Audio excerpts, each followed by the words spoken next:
Watch this. 2 + 2 = 4. You learned that in grade school. Well, now we're learning you can get a 4-year degree from a 2-year community college. We have the latest of what CWI has to offer. Fishing, hunting, biking, skiing. Yeah, Idaho has it covered when it comes to outdoor sports. But how about the games played under the cover of, I don't know, a gymnasium? I guess we're getting pretty good at that too, especially when it comes to high school ballers. I saw Randy putting up a couple lights, and so I came out and put up a couple strings of lights, and he put up a couple more strings of lights, and I put up a few more, and it just kind of turned out to this. 'Tis the season for some holiday cheer and a little friendly holiday competition. John Miller brings us a real-life candy cane lane in today's 208 Redial. You know, there are generally two categories of post-high school education. There's traditional and then there's non-traditional. Traditional, just head straight to a 4-year university. Non-traditional, well, there are a few more subcategories to that. Things like trade schools, military, community college. Well, what if one of those non-traditional ways, like a community college, tried to lean a little more into the tradition? A 2-year degree can only go so far. So now 2 Idaho community colleges have added something, like 2 more years, offering a 4-year degree to help students get into the workforce.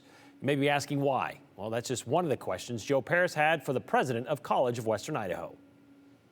It's now officially official. 2 Idaho community colleges will soon be offering 4-year degrees.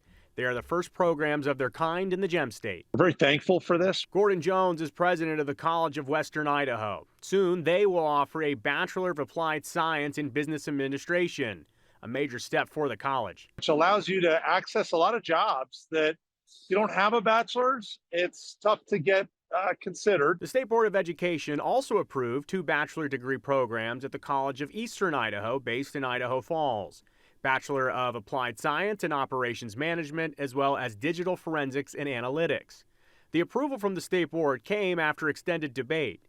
Administrators from Idaho's 4-year schools, they oppose CWI's new program, saying it caused unnecessary duplication within the higher education system. Community colleges pushed back, saying they have a different demographic. We're all one family. Once in a while, we have a little disagreement, but I think this is about strengthening our system. Community colleges are really built on individuals who are often working. They're trying to get going in life. There's a wide variety of people we work with that are not necessarily looking to live on campus. At CWI, we are a commuter school. Jones says CWI has unique options for students as a community college.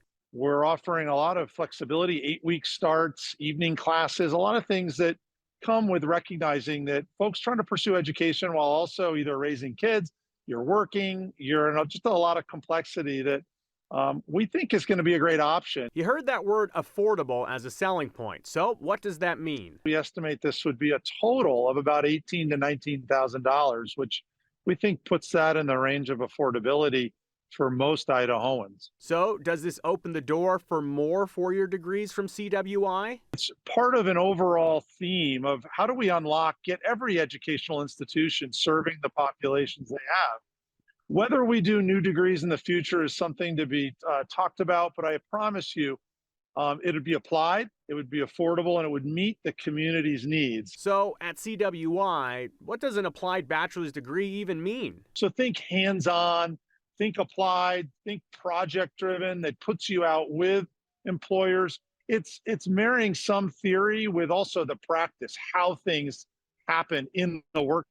We think that's a great attribute to learn. Jones and supporters of the program say this is a direct response to career needs in our Idaho communities. These are our neighbors, our friends, people in this community who, if they can participate in this educational journey through like an applied bachelor's, they actually can now compete for jobs that are good paying, career oriented, and can actually meet the needs of this economy that our employers say is something that's in dire need.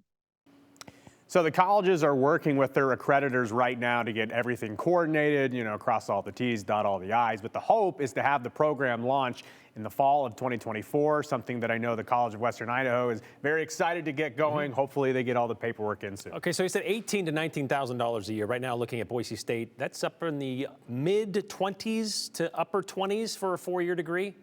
That's pretty impressive. I mean, that's quite the budget, or I guess the affordability, if you want to push it that way. Yeah. Do they expect this to have a raring start? So they know that this is going to be a program that has to grow over 4 years and over its first 4 years. So they think, maybe 20 students in that first class. And then by the time the first 4-year cycle is done, they're hoping to have about 200 learners in the class. But President Jones was saying that he thinks he could see it being even more successful. At this point, though, in terms of what success looks like, they say, of course, they want people to come in and get their bachelor's degrees. But they say, most importantly, they want to be there and shake someone's hand on the first day and say, good luck on your first day at your new job, because that's what this bachelor's degree unlocked for you. All right, we'll see how it takes off, if it does take off next year. All right, thanks, Joe. Well, if you're looking for premier talent on the hardwood, Boise State's recent success does make for a pretty fun winter. And while plenty of people in Boise bleed blue, the Broncos aren't considered really a blue blood program. You think places like Gonzaga, Arizona, UCLA, USC. Historically, they're West Coast powerhouses, and they're fueled in part by Idaho schools. Idaho's high school basketball players. And if you're not familiar, Owyhee High School's Liam Campbell is committed to the Trojans. He'll be there soon, and he'll be a future teammate of, I don't know, somebody you may have heard of. LeBron James Jr., maybe you've heard of him. Point is, Gem State has some pretty good talent right now. And now other big-name high schools from across the West, they also want a piece of this action, which is why this weekend, Owyhee High School is hosting a tournament littered with Division I talent. Here's Andrew Barline. The roads to Owyhee High School feature a budding part of town. Yeah, we've had some initial success. It's reflected in the athletic department. Oh, yeah. Where in just the first 3 years, We want Storm to be turned that way. basketball coach Andy Harrington already shaped a sharp program. It's been a lot of fun. I think this team has the chance to be the best team we've had here. We want people to know we're going to bring in talent, and we want them to be able to see that and see the level that those guys can compete at. They're led by senior guard Liam Campbell. He's going to USC and a top 100 player. This weekend, Campbell and company gets a chance to prove themselves. We've seen all these teams in different tournaments. It's now Owyhee hosting some of the top high school hoopers on the West Coast. Salesian's supposedly the best team in NorCal. And they're not even the highest profile faces in the tournament. Corona Centennial, for example, has 2 kids going to Arizona and UCLA who are top 25 recruits in the country.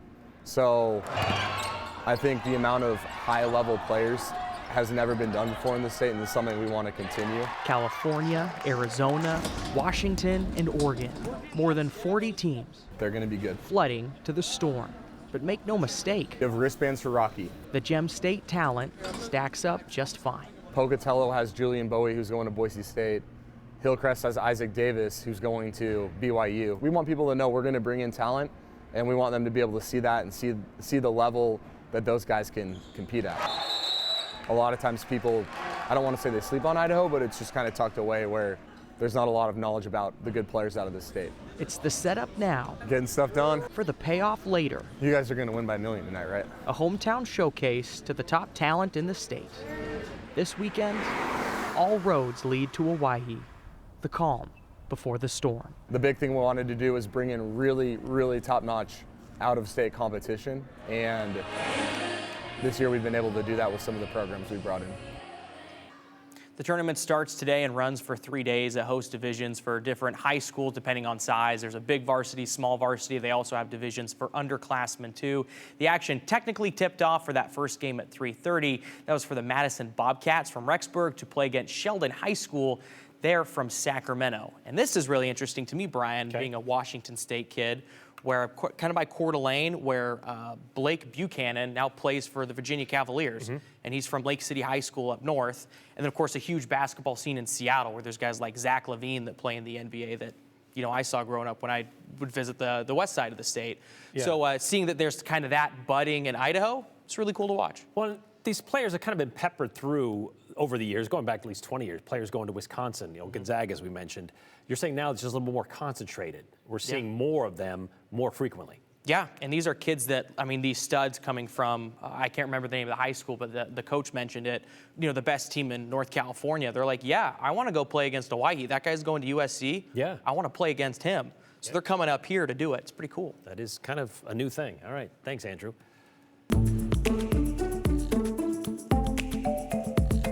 Well, the house where 4 University of Idaho students were killed last year, that has plans to be taken down. And boy, with Boise Bicycle Project, they need some help too, because they have a building they need to help replace. They also need you to help donate, or you can donate toys at St. Luke's. Morgan Romero explains all of this in the 411. The King Road house, where 4 University of Idaho students were murdered last year, will be torn down in 2 weeks on Thursday the 28th at 7 a.m. This is during U of I's winter break. University officials say the demolition could take a couple of days. Boise Bicycle Project is still feeling the pain from their run-in with an intoxicated driver. Just last week, the driver ran into Boise Bicycle Project's building on South Lusk Street, leaving a large hole and creating a dent in production of their dream bikes. BBP's Dream Bike giveaway is this Saturday, and they still need your help. Right now, you can go on their website and adopt a bike to help make each one of those kids' dreams come true. Remember, these bikes aren't always just for fun. They're some kids' main form of transportation. Bikes range from $25 to $125. If you're looking for another way to give back, Santa's Toy Box at St. Luke's Children's Hospital still needs donations. Anyone can drop off new unwrapped toys for kids of all ages at the Idaho Elks Children's Pavilion from 4:30 to 7 tomorrow night. The toys are given out on Christmas Eve and Day to kids in the hospital and their siblings at St. Luke's emergency departments. Those are in Fruitland, Nampa, Meridian, Boise, and Elmore. The results are in. The winners for the Ada County Highway District's Name a Plow are Snow Tato by Trevin Meredith from Eagle, Control Salt Delete by Christina Straub from Meridian, and Ashton Genty by Mike Walsh, the Associate Athletic Director at Boise State. That one won by a lot after an in-depth campaign effort. ACHD says more than 3,000 names were submitted for the contest. And that's the 411 on the 208. I'm Morgan Romero. Decorating for Christmas just might put a pinch on your electricity budget, but likely none more than the 2 neighbors who took lighting the lights to another level nearly 30 years ago. All right, who has the best lights on your street? Is it you? Show them to us, or you can just tell us about anything about the show. Text us at the number on your screen, 208-321-5614. Always include your name and always include the hashtag the 208. Oh, and no naughty ones. We're only showing the nice ones at the end of the show.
On 1994, remember that year? It was a really big year for movies. We had Shawshank Redemption, The Lion King, Pulp Fiction, just to name a few.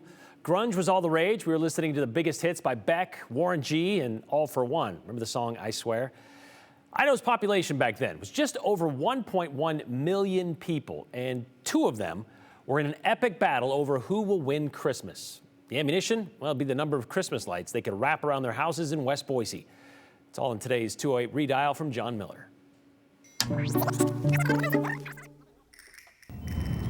It's the holiday version of the Hatfields and the McCoys, the showdown on Marcliff Way. I saw Randy putting up a couple lights, and so I came out and put up a couple strings of lights, and he put up a couple more strings of lights, and I put up a few more, and it just kind of turned out to this.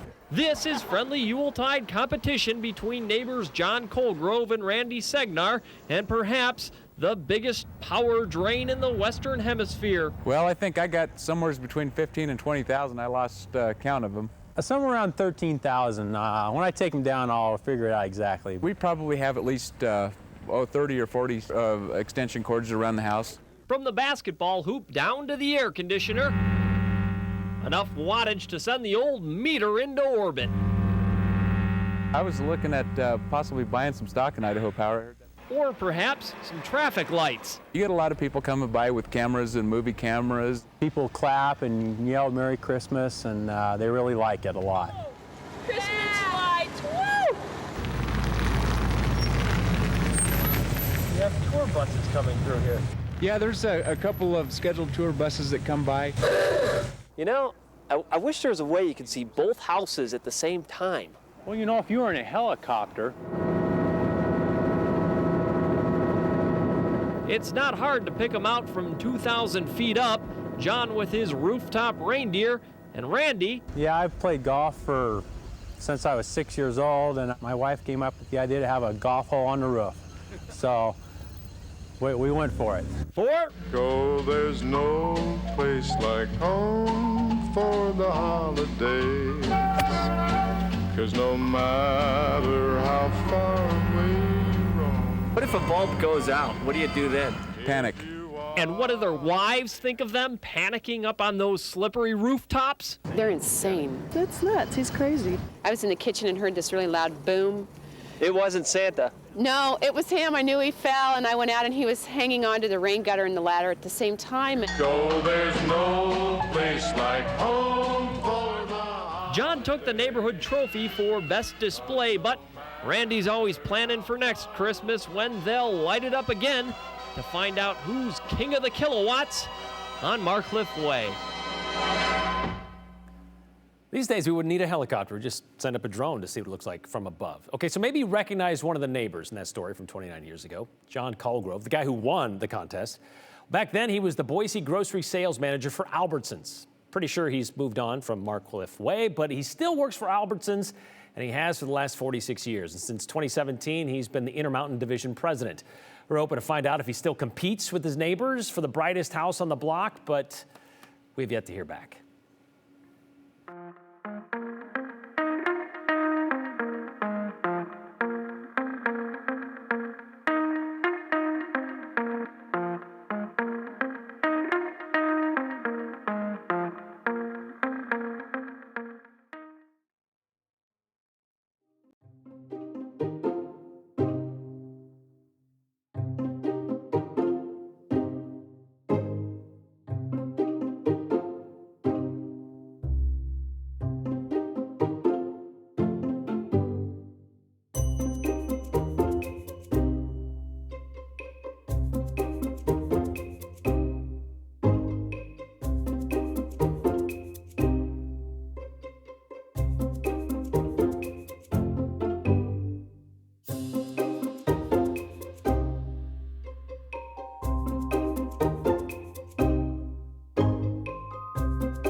Hot Springs sounds like a great place to be because we still have those cloudy conditions and those cold temperatures. So it would probably really set a beautiful wintry scene for you. Also, a beautiful view over from the view from Bogus Basin. You can see over valley locations, we still have those clouds today. Today we've got 2 layers of clouds. We've got a lower level of clouds and a higher level of clouds.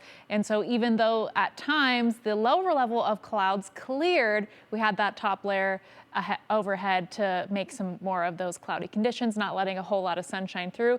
Over in Sun Valley, we did see a little bit more sunshine throughout the day today. But these cloudy conditions are part of an inversion that has set up in place. It's been in place for a few days now, and basics of this mechanism are that we have more mild air above us and cooler air closer to the surface, and that is actually reversed or inverted of what we would typically see. Typically, we see the warmer air closest to the surface and the colder air up top. So when you think of inversion, it's a good way to remember if you think of Top Gun and he has that conversation and he says, I was inverted when I was flying, and he was upside down from the Russian plane. And so that's how you can think of this, because the temperature profile is upside down or inverted. And so we have this layer in between the mild air and the cold air that doesn't allow for a lot of mixing, because the mild air is less dense, and so it rises a little bit more easy. So we have this denser air closer to the surface, so it doesn't rise and it kind of just stays put. So specifically for valley locations, you can get really stuck in these patterns because the mountains on either side are basically forming a big bowl, so that cold air doesn't have anywhere to go unless we get some really windy conditions, or when we see another system start to move through with precipitation. So since we are in inversion and it's sticking around, I want to go through some stats with you and so tell you what other conditions have been like with inversion. So in 2017, we had a 1-week inversion event where those highs and lows didn't see too much of a difference. We had 24 degrees, 27 degrees on one of those days. 1985, we had some very cold temperatures during an inversion with on one day the high of 15 and a low of -4 degrees, and that lasted 3 weeks. Now this last one is a little bit more similar to what we're seeing right now, where we have those lows in the 20s and the highs in the upper 30s, but thankfully we did have some warmer temperatures in the past few weeks. We had a record-setting date on the 5th where we saw that high of 61 degrees. So thankfully we're coming out of a little bit of a warm period, and thankfully not a colder period, but those temperatures have been pretty consistent for the past 5 days or so. And then as we're talking about, little things on the bright side, we have 7 days until the winter solstice, which maybe not too many people are looking forward to, but it does mean that those sunsets will get a little bit later, so hopefully a little bit more sunshine. And our days get longer as well. We're about 9 hours by the time we hit the winter solstice, and then we increase with that daylight. And you can see, again, some pretty cloudy views across the region today, so that pattern will be sticking around for us as we have this high pressure that will stay in place. Good news is that as we go into the next few days, we start to see a little bit more warm air starting to move in from the south, and so that will help break up those clouds in the afternoon hours. So Friday and Saturday looking a little bit clearer for us in the afternoon hours. That ridge starts to break down on Sunday, and then Monday is our next chance of precipitation, but you can see those temperatures are staying pretty similar for a while.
All right, just a couple of comments today and a few pictures to get through at the end of the show. But this one we like from Dylan in Boise, talking about Owyhee High School and the basketball program welcoming in some top-tier talent for a tournament going on this weekend, already underway if you want to check it out. Dylan says he grew up in Spokane, and Gonzaga and Washington State were always sending guys to the NBA. Hopefully the tournament at Owyhee High School gets some attention on Idaho hoops. Owyhee High School only started back in 2021. They already have a state title under their belt, so it's a pretty good hotbed of some hardwood talent right now. So that's a good place to go check it out. And as Andrew was saying, it is kind of becoming more frequently that we're seeing some of these players go from Idaho high schools to big-time colleges and then possibly into the NBA. Okay, we got some pictures that show us, I guess.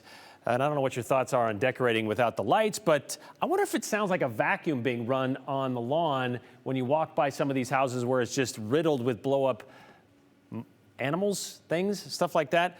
This one a little small to see.